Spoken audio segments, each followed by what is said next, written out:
Buxorolik quruvchilar ham to'yga munosib to'yona hozirlashdi. Gap shundaki, Navro'z bayrami munosabati bilan viloyatning shahar va tumanlarida jami 30 ga yaqin inshoot foydalanishga topshirilgan bo'lsa, shundan 20 dan ortig'i ijtimoiy soha obyektlari hissasiga to'g'ri kelmoqda. Xususan, bayram arafasida Kogon tuman tez tibbiy yordam stansiyasi ham yangi binoda ish boshladi. Tafsilotlar navbatdagi lavhamizdan o'rin olgan.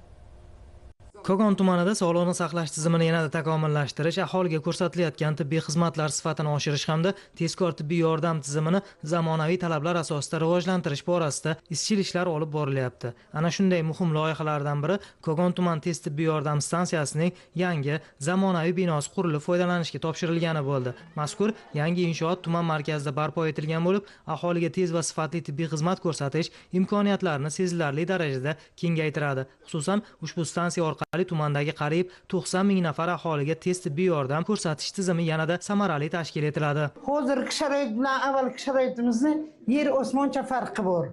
Oldingi paytga biz ishlaganimizga tez yordamga bunday yaxshi sharoit yo'q edi. Prezidentimizga juda ham katta rahmat. Hozir ham ishlagim kelyapti. Agar meni ham hozir qabul qilsalar yana ishlayman men hozir yerda. Yangi bino 2 qavatdan iborat bo'lib, tashabbusli byudjet loyihasi doirasida 1,5 milliard so'mga yaqin mablag' hisobidan bunyod etildi. Stansiyada tibbiyot xodimlari, xususan tez tibbiy yordam brigadalari uchun qulay va zamonaviy ish sharoitlari yaratilgan. Bundan tashqari stansiyada elektron avtomatlashtirilgan boshqaruv tizimining uzluksiz va samarali faoliyat yuritishini ta'minlash maqsadida telekommunikatsiya infratuzilmasi to'liq modernizatsiya qilingan. Muxtasar aytganda, mazkur inshoot hududda sog'liqni saqlash sohasida amalga oshirilayotgan keng ko'lamli islohotlarning amaliy ifodasidir. Stansiya tom ma'noda tibbiyotni xalqqa yanada yaqinlashtirish yo'lidagi muhim tashabbus desak mubolag'a bo'lmaydi.